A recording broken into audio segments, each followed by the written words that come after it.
உடுக்க சத்தங்கேட்ட தாயி ஓடி வந்து நில்லு நில்லு, தடுத்து நிற்கும் வேலி எல்லாம் தகர்க்க அருள் வாக்கு சொல்லு.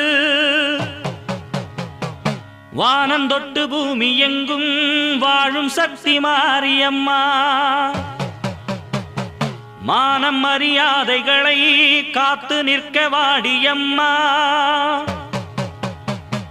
நாளும் உன்ன பூஜை செய்ய நல்ல பதில் தாரும் அம்மா.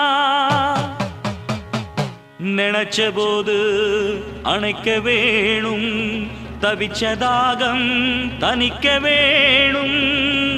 படைச்ச தாயி மனசு வந்து